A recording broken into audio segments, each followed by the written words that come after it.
णमो अर्हन्ताणं णमो सिद्धाणं णमो आयरीयाणं णमो अज्जायाणं णमो लोये सौवसाहुणम् अनन्तधर्मणस्तत्त्वं पश्यन्ति प्रत्यगात्मनः अनेकान्तमयी मूर्तिर्नित्यमेव प्रकाशिताम्।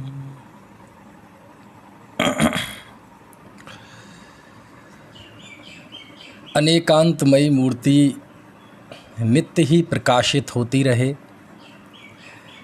चिरकाल तक यह अनेकांतमयी मूर्ति पर से भिन्न आत्मा को दिखाने वाली मूर्ति दिगंत तक जीवित रहे।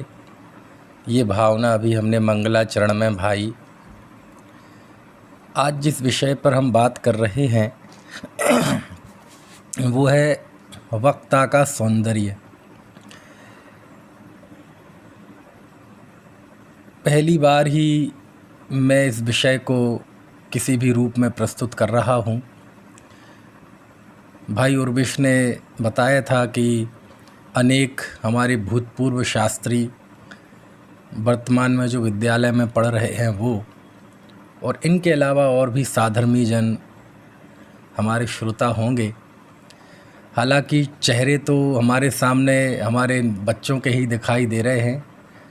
अब मैं सबको जानता नहीं। हमारा ये विदेह है खतौली का, हमारे डॉक्टर नेमचंद जी का बेटा, ये दिख रहा है ना।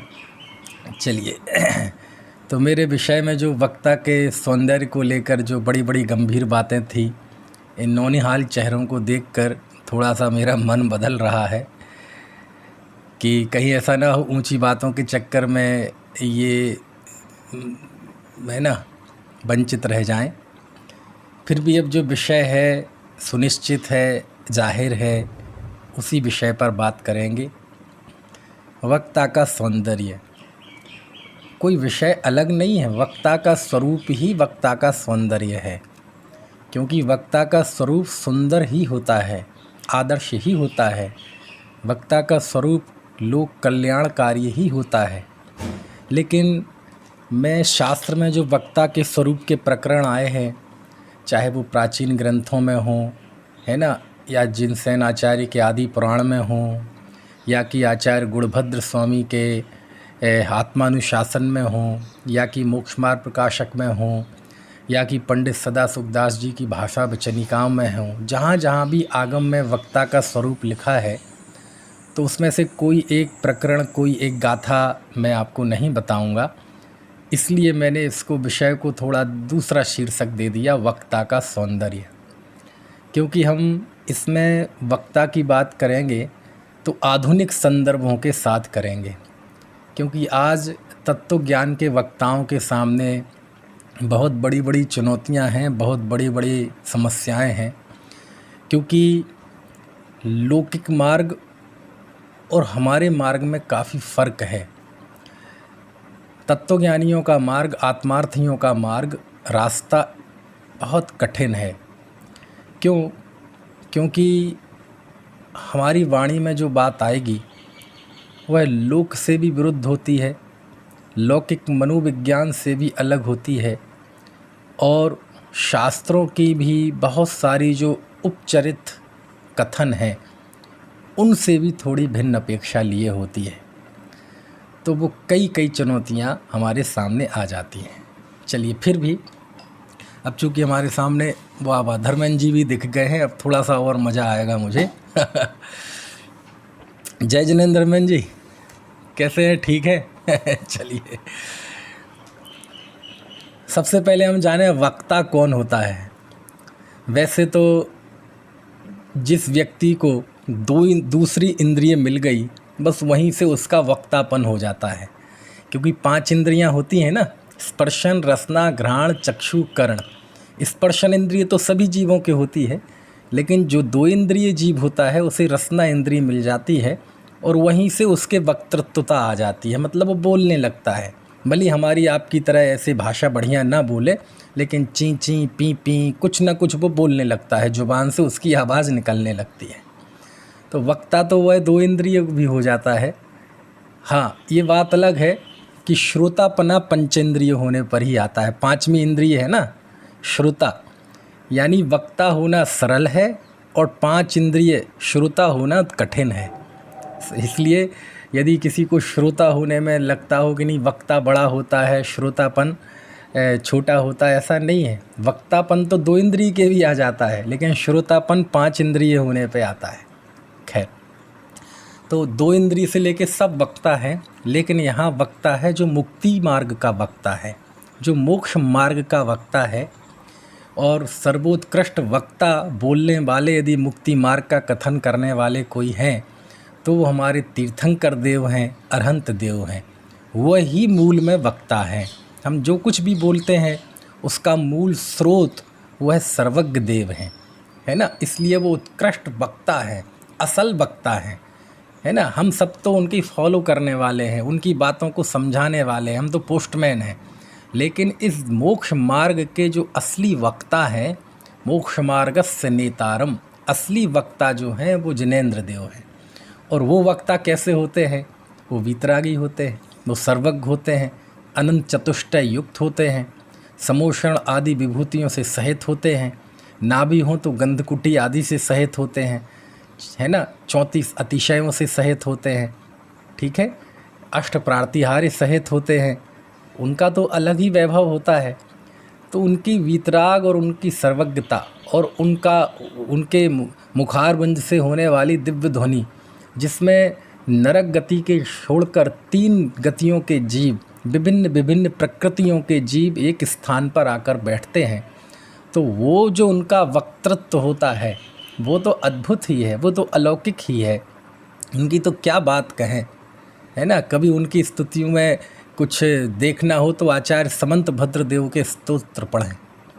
लेकिन आज हमारे दुर्भाग्य से वो वक्ता तो आज हमारे बीच उपलब्ध है नहीं, क्योंकि यह अवसरपणी काल चल रहा है ना, तो इसमें चीज़ें हमारे हाथ से खिसकती जाती हैं। इसके बाद यदि उनके नीचे यदि कोई वक्ता है तो वो हैं गणधर आचार्य। जैसे भगवान महावीर तीर्थंकर के रूप में इस युग में सबसे अंतिम वक्ता थे, लेकिन उनके शिष्य आचार्य गौतम स्वामी, है ना, गौतम स्वामी ने भगवान की वाणी को सुनकर समस्त जिनागम को 12 अंगों में लिपिबद्ध, मतलब सूत्रबद्ध किया, है ना। और बहुत सारे लाखों प्रश्नों का जवाब वह गणधर आचार्य देते हैं। राजा शृणक ने 60,000 प्रश्न पूछे थे गौतम स्वामी से। कुछ एक प्रश्नों का जवाब, प्रश्नों का टेस्ट आपको देखना हो तो महापुराण में पढ़ना। कहने का आशय ये है कि तीर्थंकर देव के बाद यदि कोई द्वितीय श्रेणी में वक्ता होता है तो वो हमारे गणधर स्वामी होते हैं, है ना। आचार्यों के भी आचार, गणों के भी, है ना, गणधर। इसके बाद यदि तीसरे नंबर पे कोई वक्ता होते हैं तो भगवान द्वारा कथित, गणधर द्वारा गुथित ऐसे जिनागम को, है ना, भव्य जीवों के हित के लिए समझाने वाले ऐसे हमारे जो आचार्य परमेष्ठी होते हैं, है ना, हमारे संत होते हैं, आचार्य होते हैं, वो वक्ता होते हैं। क्यों? क्योंकि मुक्ति मार्ग का कथन, है ना, उन्हीं जीवों के मुंह से अच्छा लगता है कि जो स्वयं मुक्ति मार्ग पर चल रहे हैं और मुक्ति के मार्ग के बिल्कुल मुक्ति के मुहावने पे खड़े हैं। जैसे अरहंत देव, तीर्थंकर देव बिल्कुल मुहावने पे खड़े हैं, बस योग निरोध हुआ और सीधा मोक्ष। गणधर स्वामी, है ना, वो भी विपुल मति मनः परय ज्ञान के ज्ञानी होते हैं और वो भी मोक्ष जाएंगे। उसके नीचे जो हमारे आचार्य परंपरा होती है ना, महावृत्ति पंचाचार्य का पालन करने वाले संघ के नायक आचार्य होते हैं, वो वक्ता होते हैं, क्योंकि वो स्वयं मोक्ष मार्गी हैं, स्वयं भेदाभेद रत्नत्रय के धारी हैं, है ना।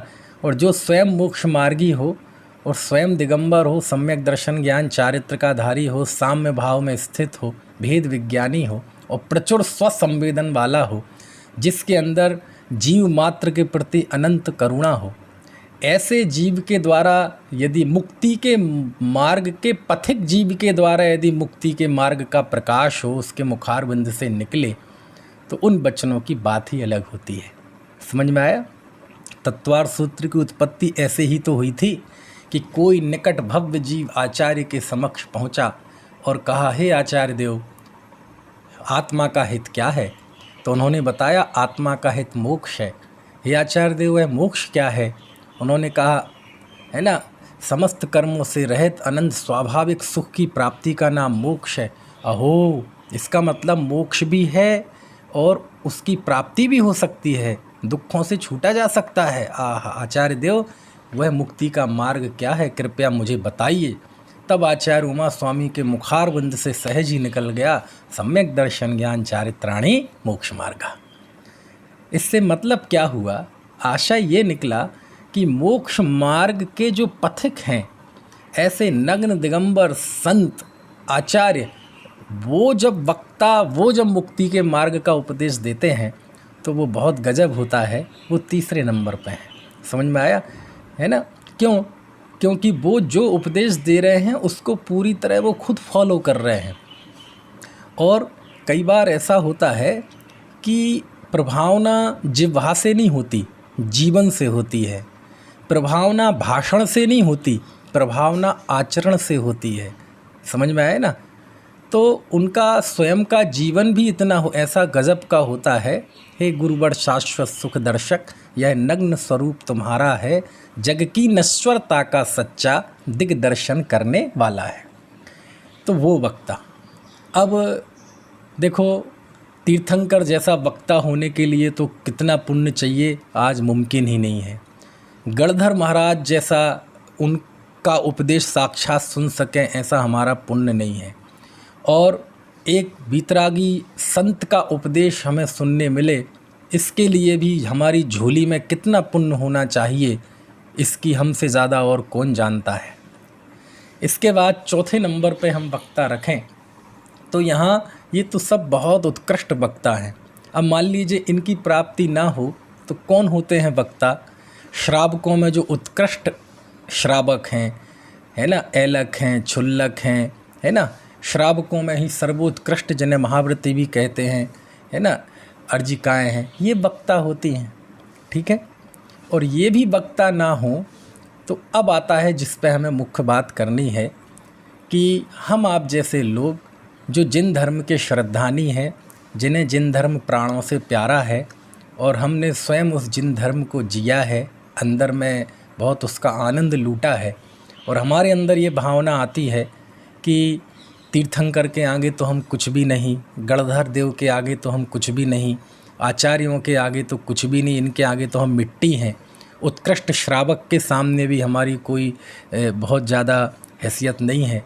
लेकिन जो चीज़ हमने जानी है, समझी है अपने गुरुओं से, अपने बड़ों से, अपने पूर्वजों से, या अब चूँकि विद्यार्थियों की दृष्टि से कहें तो हमने महाविद्यालय से, महाविद्यालय में पढ़ाने वाले हमारे शिक्षकों से, उनसे जो हमने सीखा है, और मैं खुद आनंदित हुआ हूँ, तो हमारी कोशिश रहती है कि हमारे आसपास जो लोग हैं वो यदि समझना चाहें तो हम भी जितनी हमारी हैसियत है, उसकी योग्यता है, उसके हिसाब से हम उन्हें समझा दें। तो लोग हमको भी वक्ता कहने लगते हैं। क्या कहने लगते हैं? जिनवाणी का वक्ता।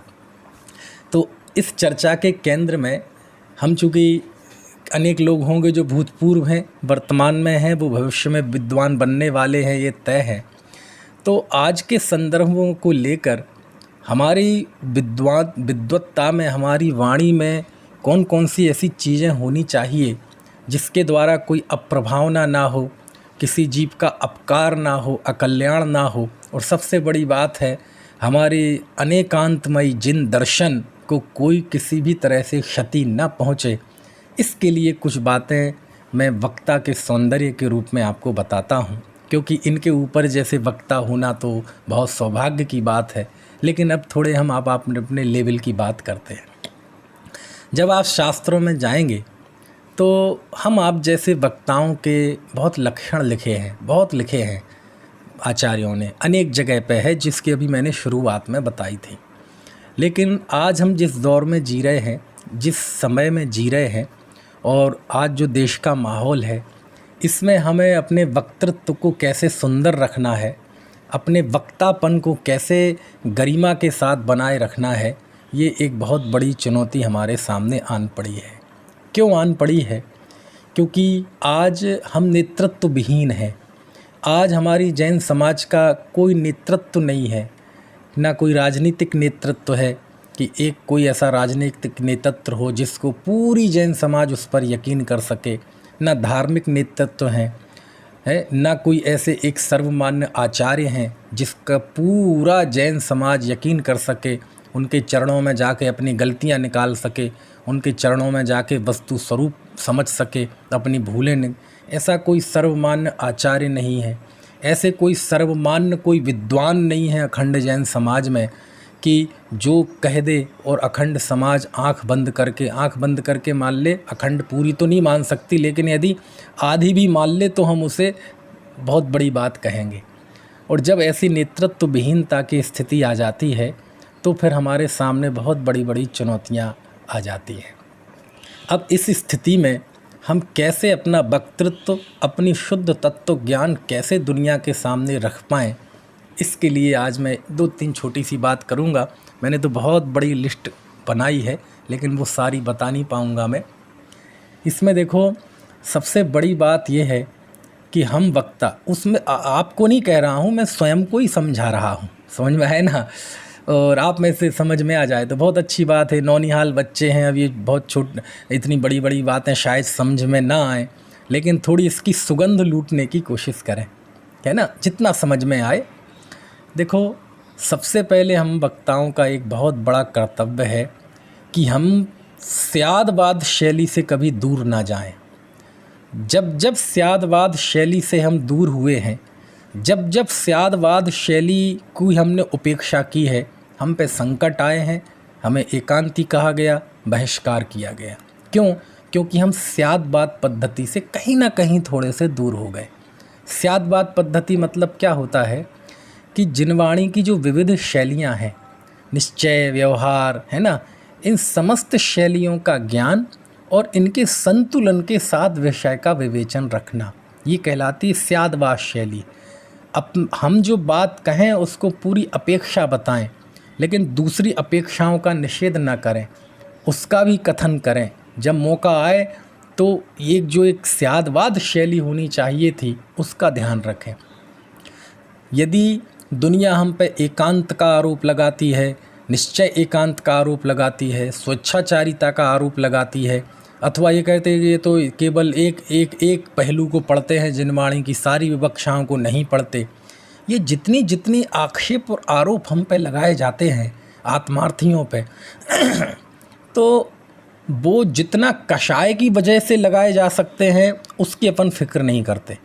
ठीक है, जब कोई गलत चीज़ खड़ी होती है, कोई गलत बात सामने आती है, तो दूसरा क्या कह रहा है उस पे हम ध्यान ना दें थोड़ा सा, लेकिन कषाय के वचनों को ध्यान ना दें, लेकिन हमेशा ये ध्यान रखें कि इसमें हमारी गलती कितनी थी, इसमें हमारा शेयर कितना था, और अपनी गलती को दूर कर लें। फिर भी बाकी चीज़ें होती हैं तो होने दें। तो मैंने जो अपनी चीज़ देखी, मैं अपने लिए बता रहा हूँ, है ना, कि हम कहीं ना कहीं स्यादवाद शैली से हल्के से हटे, और हम जो भी हमारी प्रूपणाएँ होने लगीं वो इतनी ज़्यादा बिल्कुल होने लगी एक पक्षीय कि हमने दूसरे जिनवाणी के दूसरे पहलुओं को गौण कर दिया। और गौण तो होती है, गौण नहीं, उपेक्षित कर दिया। गौण करना अलग बात होती है और उपेक्षित करना अलग बात होती है। और जब ये सब चीज़ हुई तो हमारी गलती कितनी रही कि हमें एकांती आदि सिद्ध कर दिया गया, उस पे हमें ध्यान देना चाहिए। दूसरे लोग कषाय से कहें, उससे हमें परवाह नहीं है ना। तो हमारे जिन धर्म का सौंदर्य स्यादवाद है, आप जिन पूरा शास्त्र खोल लें, जहाँ जहाँ जो तत्व निरूपणा है ना, आत्मा के संबंध में, परमात्मा के संबंध में, हम गहरी अध्यात्म की सारी बातें ये दूसरे धर्मों में भी किन्हीं शब्दों में मिल जाएगी। हमारे जिन धर्म यदि खड़ा है तो अनेकांत और स्यादवाद पे, कि जो कुछ भी है यहाँ सब एक सुनिश्चित विवक्षा से है, निरपेक्ष कुछ नहीं है। और जब हम इस स्यादवाद कुंद देव क्या कहते हैं, समंत भद्र स्वामी ने जब आप्त मीमांसा लिखी, देवागम स्तोत्र लिखा, भगवान का स्तवन किया, तो देवागम स्तोत्र के अंत में बाद में लिखते हैं, इस तरह हमने स्यादवाद की सिद्धि की। मतलब क्या हुआ, भगवान के स्तवन में उन्होंने स्यादवाद की सिद्धि की है। समझ में है ना। यानी वो ये मानते हैं कि जैन दर्शन मतलब स्यादवाद, और जब जब आप स्यादवाद पद्धति से दूर होंगे, कहीं ना कहीं हम पे संकट आएगा, हमें, और कोई करे चाहे ना करे, हम स्वयं के कटहरे में हम अपराधी होंगे। एक दूसरा वक्ता के लिए एक बहुत सुंदरता जैसी चीज़ कि हम क्या करें कि हम निर्दोष वक्ता बने। दूसरी बात यह है कि जब भी हम कोई जिनवाणी को पढ़ें समाज के बीच में, अपने लोगों के बीच में, जो भी आप जिन वचन पढ़ें, जो भी आप शास्त्र पढ़ें, जो भी आप गाथा सूत्र पढ़ें, न्यायाधीश की तरह रहें। न्यायाधीश की तरह मतलब जैसे न्यायाधीश होता है, जज तो जानते हैं ना बेटा, मोक्षार्थी वेदांत जैन, बेटा जज जानते हैं कि नहीं, जज किसे कहते हैं। तो जैसे जज जब बैठता है तो जज किसी के पक्ष में नहीं होता, वो तो ये देखता है पक्ष किसका प्रबल है, प्रमाण किसके मौजूद है, उसे अपने पर्सनल इमोशंस को दूर रखना पड़ेगा। जज वो उतना ही अच्छा जज होता है जो उस घटना से, उस केस से अपने पर्सनल इमोशंस को अलग रखे।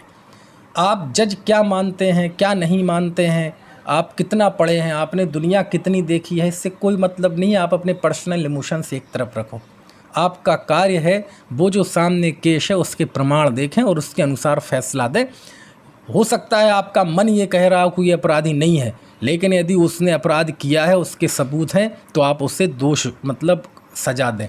और हो सकता है जिसे आप कह रहे हैं कि ये अपराध निरपराधी सिद्ध हो गया है, लेकिन मन कह रहा है, आपकी भावना है नहीं इसने ये किया है, आप अपने पर्सनल इमोशंस एक तरफ रखें।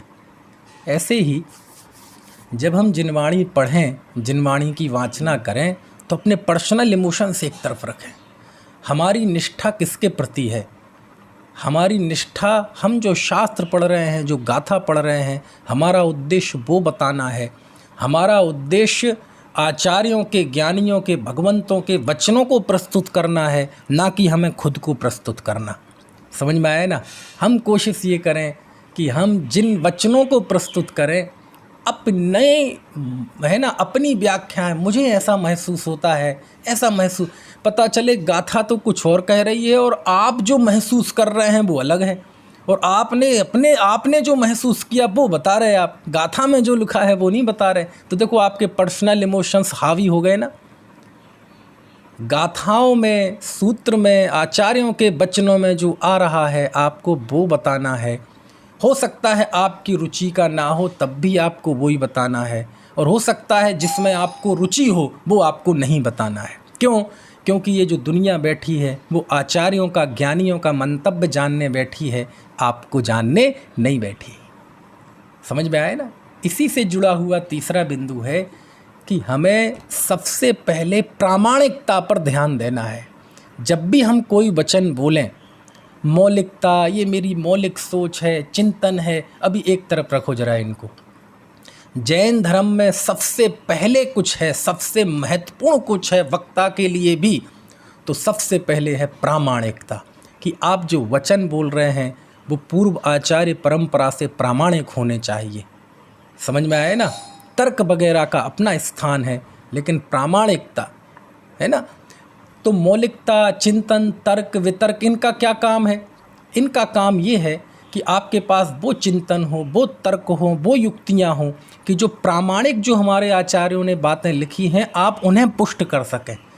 आपका ऐसा चिंतन, मनन, आपके तर्क वितर्क पोटली में बांध के समुद्र में फेंकने लायक हैं, जो हमारी आचार्य परंपरा से अलग कोई चीज़ सिद्ध करते हैं।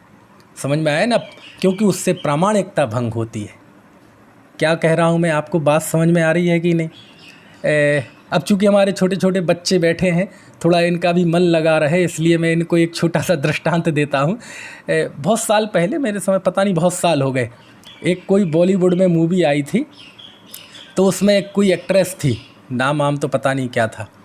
तो मालूम है क्या बोला था उसने, कि फिल्में केवल 3 कारणों से चलती हैं, एंटरटेनमेंट और एंटरटेनमेंट। समझ गए? जिनने देखा भी होगा उन्हें ख्याल भी आ गया होगा। मतलब क्या होता है कि दुनिया में फिल्मों को 3 कारणों से देखा जाता है। कौन कौन सा? Entertainment, entertainment, entertainment. अच्छा आप बताओ, जब हम जिनवाणी वाँचने बैठते हैं और लोग सुनने बैठते हैं तो वक्ता के कर्तव्य में सबसे पहले क्या होना चाहिए? पहले नंबर पे मौलिकता, चिंतन, मनन, तर्क, नवीनता, नयापन, ये सब चीज़ें, कि सबसे पहले नंबर पे प्रामाणिकता? पहले नंबर पे क्या होना चाहिए? प्रामाणिकता। समझ में आ रही है बात? अच्छा, दूसरे नंबर पे प्रामाणिकता, तीसरे नंबर पे प्रामाणिकता समझ में आए ना? चौथे नंबर पे प्रामाणिकता। ऐसे टॉप 10 में पहले 10 स्थानों पे प्रामाणिकता होनी चाहिए। चिंतन, मनन, मौलिकता, ये नई बात है, नबी, ये सब उसका स्थान 11वें 12वें नंबर पे है। मेरी बात आपको समझ में आ रही? जिनवाणी मतलब प्रामाणिकता, वक्ता मतलब प्रामाणिकता, वक्ता की सुंदरता मतलब प्रामाणिकता।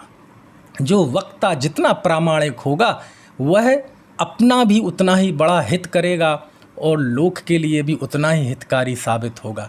इसलिए हम अपने भाइयों से हमेशा कहते हैं, सबसे पहले महत्व देना यदि अपने वक्तृत्व में, तो सबसे पहले प्रामाणिकता को वक्तृत्व में सबसे पहले स्थान देना। क्योंकि प्रामाणिकता नहीं है तो चिंतन मनन वाले तो दुनिया में बहुत हैं।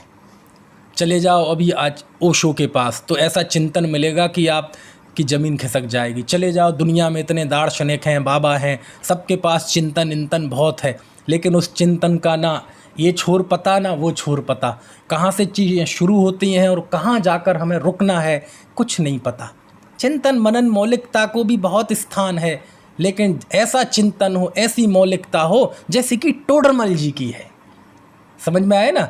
कि वो उन्होंने अपनी चिंतन शैली, अपनी मौलिकता, अपनी नवीनता की जितनी ऊर्जा थी, ताकत थी, वो पूरी ताकत उन्होंने जिनागम के वचनों को सिद्ध करने में लगाई। समझ में आया ना? तो ये मौलिकता, नएपन का ये अनुपात हमारे वक्ताओं के विवेचन में होना चाहिए। समझ में आया ना? चलिए, इसके अलावा इसके लिए कैसे होगा ये सब? इसके लिए ज़रूरी होगा कि हमारा सर्वांगीण अध्ययन।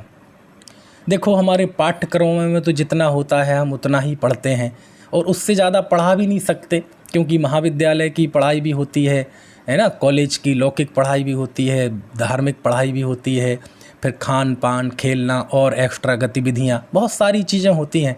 तो हमारे विद्यालयों में तो कोर्स में जितना पढ़ाया जाता है इससे ज़्यादा पढ़ाया भी नहीं जा सकता।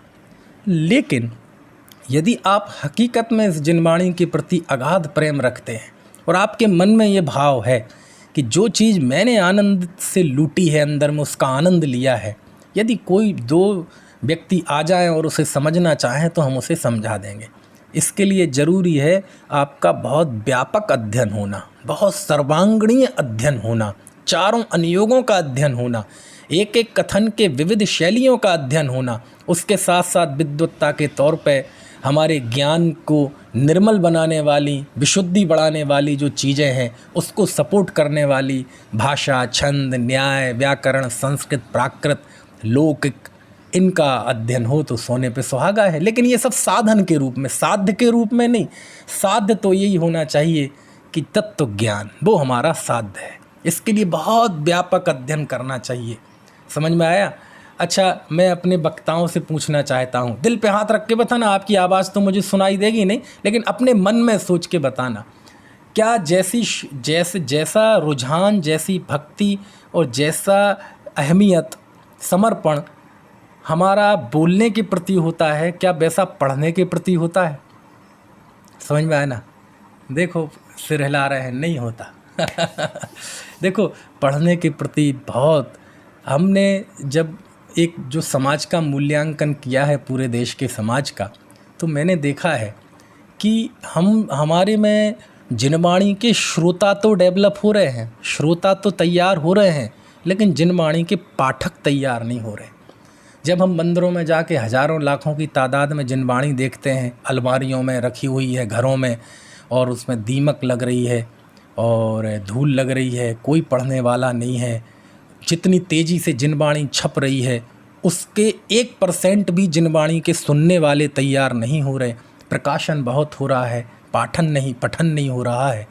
तो जब ये अनुपात में इतना बड़ा गैप देखते हैं तब ऐसा लगता है कि तो क्या करें, प्रकाशन नहीं करें? नहीं, वो करें, वो अपना काम है, उसका अपना महत्व है, लेकिन हम जिनवाणी पढ़ें।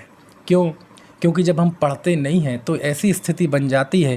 पुरानी पीढ़ी को तो पढ़ती थी, वो घर में शास्त्र रखती थी, उन्हें पता था ये शास्त्र नहीं है, भगवान है ये, शास्त्र को भगवान की तरह देखती थी। लेकिन जब हमने पढ़ना बंद कर दिया, आने वाली पीढ़ी उसे फालतू समझ के वो बेच देगी कबाड़ी के, और बेच दिए। अभी आप दीपावली पे जाके देखना, कबाड़ी के यहाँ समयसार, प्रवचनसार, पुरुषार्थ सिद्धि उपाय शास्त्र मिलेंगे ढेर के ढेर। समझ में आए ना? पुरानी पीढ़ी ने जिन्हें भगवान मानकर, जीवन मान करके उन्हें पढ़ा, संभाला, है ना, और वो ही शास्त्रों के पृष्ठों पर वो चली जाती है रद्दी बाज़ार में, और उस पर रख के लोग समोसा खाते हैं, चाउमीन खाते हैं, और उस कागज़ पे लिखा रहता है नमो अरहंताड़म नमो सिद्धाड़म। तो स्थिति क्यों आई? क्योंकि हम पठन से दूर हो गए, पढ़ने से दूर हो गए, हमारा सुनने में ज़्यादा विश्वास हो गया। सुनने का अपना महत्व, उसका निषेध नहीं है, लेकिन पढ़ें। समझ में आती है? पढ़ने की आदत डालें।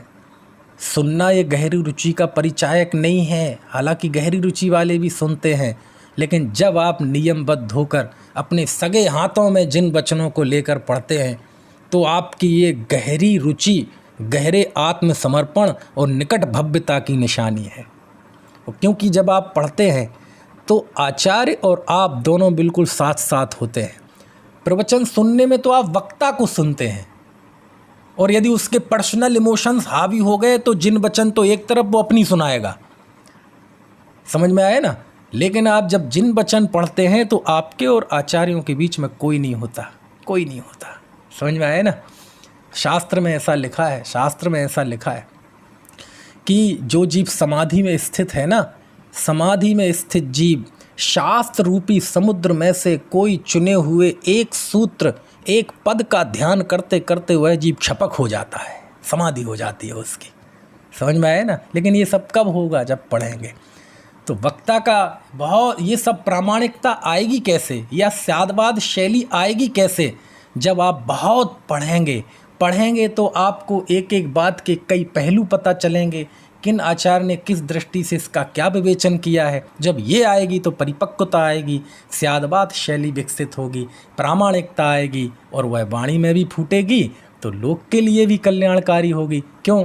जब ऐसी प्रामाणिकता आपकी वाणी में आएगी तो एकांत खड़े नहीं होंगे, स्वेच्छाचारिता खड़ी नहीं होगी, विसंवाद खड़े नहीं होंगे। मेरी बात आपको समझ में आ रही है? चलिए, अगला पॉइंट आज के संदर्भ में बहुत ज़रूरी है कि देखो, वक्ता मतलब क्या? वक्ता मतलब ये है कि वक्ता जो कुछ बोले ना व्यक्ति के, तो उसके वचन बोले जाएं वो दो जगह समाने चाहिए, एक बुद्धि में और एक हृदय में। जो बात केवल बुद्धि तक पहुंची यानी वक्ता असफल है, और बुद्धि के बिना ही सीधे हृदय में पहुंच गई तो भी असफल है। क्यों? अकेली बुद्धि में पहुंचेंगे तो बुद्धिवाद खड़ा होता है, और बिना बुद्धि विवेक के सीधे हृदय में उतर गई तो भावुकता खड़ी होती है। ना जैन धर्म में एकांत बुद्धि का समर्थन है, ना एकांत भाव का समर्थन है। भावुकता को तो कहीं कोई स्थान नहीं है हमारे जीवन में। मतलब केवल वाणी में नहीं, वाणी में तो तब आएगा जब जीवन में होगा।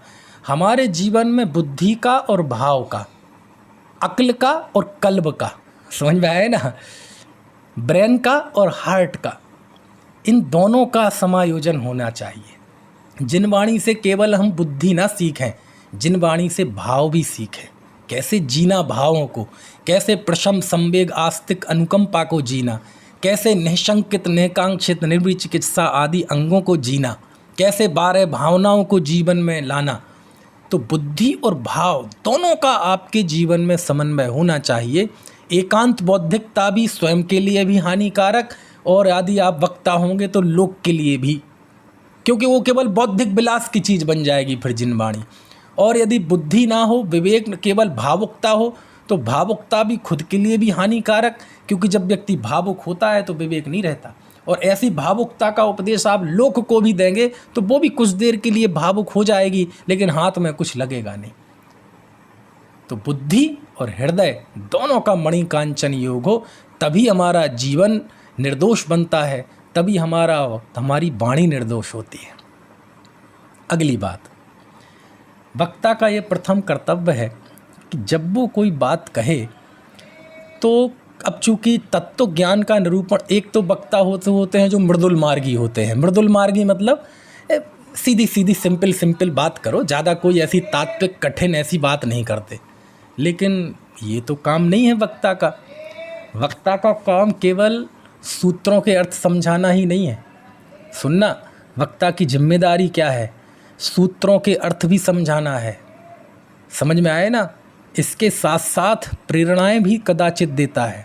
इसके साथ साथ समाज में, हमारे परिवारों में, हमारे व्यक्तियों में, समाज का तो छोड़ दो, लेकिन कम से कम जो लोग हम पे विश्वास रखते हैं, हमारा मंडल है, हमारा समूह है, हमारा जो भी है, उसमें यदि कोई गलत प्रवृत्ति चल रही हो, समझ में आया? गलत प्रवृत्ति चल रही हो, कोई एरर आ रहा हो, कोई क्रिया का, कोई वाणी का अथवा कोई अभिप्राय का, यदि कोई गलत दोष आपको दिखता है तो आप क्या करें? आप उस दोष पर ज़रूर ध्यान दिलाएं। समझ में आए ना? वक्ता का काम केवल सूत्रों के अर्थ समझाना नहीं है, वक्ता का काम दिशा निर्देशन भी है। तत्वज्ञानी जो आत्महित के इच्छुक जीव हैं, उनके उस तत्व ज्ञान का नेतृत्व करना भी है कि हम उन्हें समझाएं कि हम में ये गलत आ रही है, हमारे यहाँ शादी विवाह उठने बैठने में ये चीज़ गलत आ रही है, हमारे व्यवहार में ये चीज़ गलत आ रही है। कोई भी गलत चीज़ आती है तो आप उस पर ध्यान ज़रूर दिलाएं।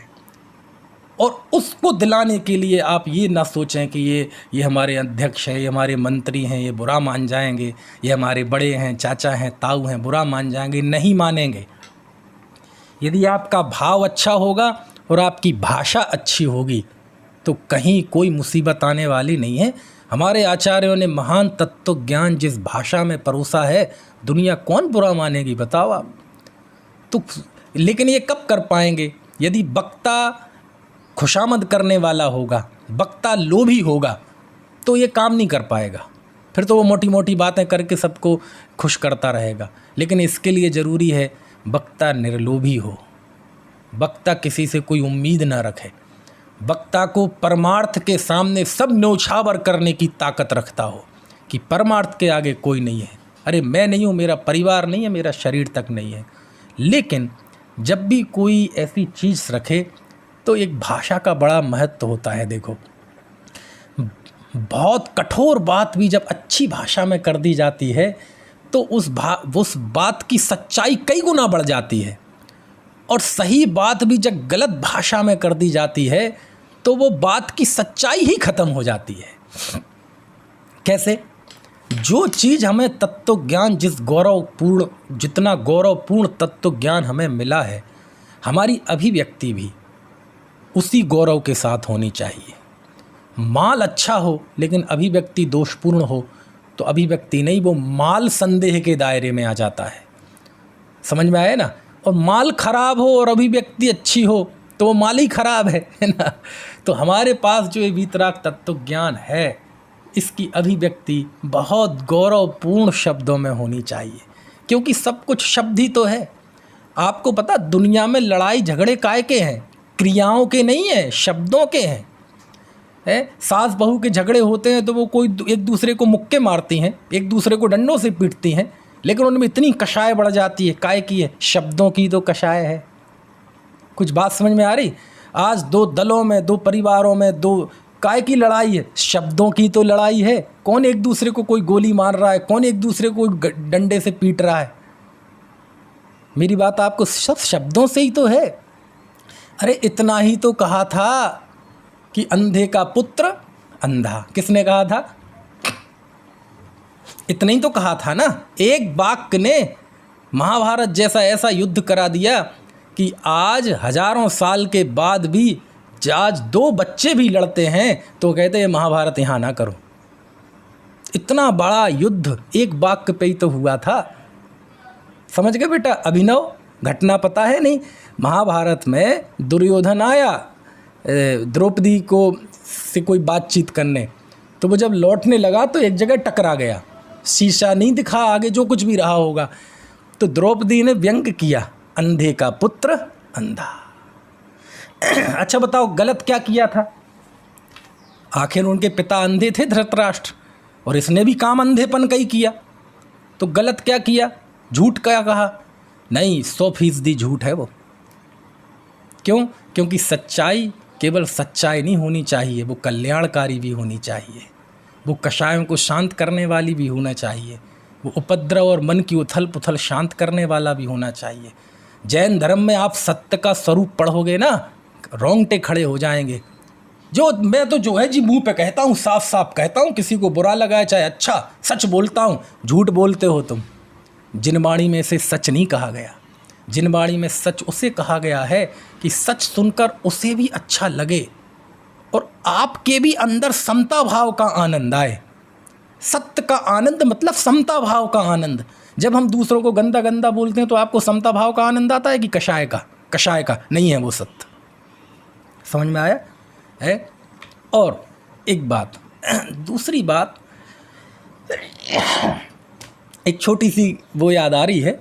देखो टाइम तो हो ही गया है, 1-2 मिनट में सुनाई देता हूँ। एक वो कहानी आती है कि ये जो दांत है ना, दांत और जीभ, दांत तो 32 होते हैं और सख्त होते हैं, और जीभ कैसी होती है? अकेली और नाजुक और बहुत शर्मीली। समझ में आया ना? जरा सा भी किसी को शर्म आए तो क्या हाँ ऐसे जीभ निकाल के एकदम अंदर रख लेते, कर लेते कि नहीं? और जरा सी भी एकदम जीभ अंदर। तो जीभ नाजुक है, शर्मीली है ना, और मुलायम है, सब है बातें, और अकेली है। और दांत बेशर्म है, जरा सा भी हो ना दांत निकाल देते हैं आदमी। दांत ने बेशर्म दांत निकाल दिए। कठोर हैं, सख्त हैं। कितने सख्त होते हैं सोचो आप, गन्ना भी हम कट कर जाते हैं, अखरोट फोड़ देते हैं दांत से। और 32 है। तो एक दिन दांत बोले जिह्वा से कि हे जिह्वा, तू ज़्यादा नखरे मत दिखाया कर, ये तो हम 32 हैं, इसके बीच में तुम सुरक्षित हो। नहीं तो हर आदमी बोलता है चुप रहे नहीं तो तेरी ज़बान खींच लूँगा। तो ये तो हम दांत तुम्हारी रक्षा करते हैं, इसलिए तुम सुरक्षित हो। तेरी हैसियत क्या है? समझ में? तू छोटी है, नाजुक है, अकेली है, शर्मीली है। हम मुस्तंडे हैं, 32 हैं, ताकतवर हैं और बेशर्म हैं। तो हम हैं इसलिए तू जिंदा है, नहीं तो कोई भी काट ले जाए तुझे, तो कोई भी किडनैप कर ले, अपहरण कर ले, अगवा कर ले। समझ में आया ना? तो जुबान जवाब देती है, हे मुस्तंडो, यद्यपि मैं अकेली हूँ, नाजुक हूँ, छोटी हूँ, समझ में आया है, कमज़ोर हूँ, तुम मुस्तंडे हो, 32 हो, सख्त हो, बेशर्म हो, लेकिन पता है तू अपने इस शक्ति पे, इतनी ताकत पर इतने मत इतराओ। यदि मैं एक लफ्ज़ गलत बोल दूंगी ना तो सबसे पहले तुम 32 के 32 ज़मीन पे आ जाओगे। समझ में आया ना? एक लफ्ज़ गलत बोलेगा तो सामने वाला यूं मुक्का देगा तो 32 के 32 नीचे आ जाओगे, इसलिए मुझसे पंगा मत लेना। समझ गया है ना क्या मतलब हुआ? कहते देखो भैया, ये जुबान से बोले हुए शब्द संस्कृतियाँ, सभ्यताएँ मिटा भी सकते हैं, और जुबान से बोले हुए सही शब्द संस्कृतियाँ, सभ्यता बना भी सकते हैं। कहते वक्ता को सबसे पहले ये ध्यान रखना चाहिए, जो भी सत्य बात कहो, बिल्कुल सत्य के मामले में बिल्कुल ऐसे अडिग रहें, लेकिन उसका प्रस्तुतिकरण यदि उसी गौरव गरिमा के साथ होगा तो हम भी बने रहेंगे, ये तत्व ज्ञान भी बना रहेगा, और हम भी आनंदित होंगे, और सारा जग भी आनंदित होगा, समता का पान करेगा। और जब भी हम भाषाई अशिष्टता को शिष्टता को छोड़ देंगे तो बहुत मुसीबत आने वाली है। ऐसे कई सारी चीज़ें हैं, बहुत सारे पॉइंट्स हैं जो मैंने एक विद्वान के सौंदर्य के विषय में लिखे हैं कि कैसा विद्वान हो और उसकी वाणी कैसी हो तो वह सुंदर वक्ता बनता है, जो लोक में कल्याणकारी होता है। क्यों? क्योंकि सत्यम शिवम सुंदरम, सत्य हो, सुंदर हो और कल्याणकारी हो, तब जाके एक परिपूर्ण वक्ता होता है। समय हो गया है हम ये सब मेरी बातों पे विचार करें, और अभी चूँकि हमारे ये नौनहाल हैं, अभी से इनके मन में ये चीज़ें बस जाएंगी तो ज़िंदगी के अंतिम श्वास तक ही उनके अंदर ताजगी रहेगी। इसलिए सारी बातें हुई, अभी की बात समाप्त करता हूँ।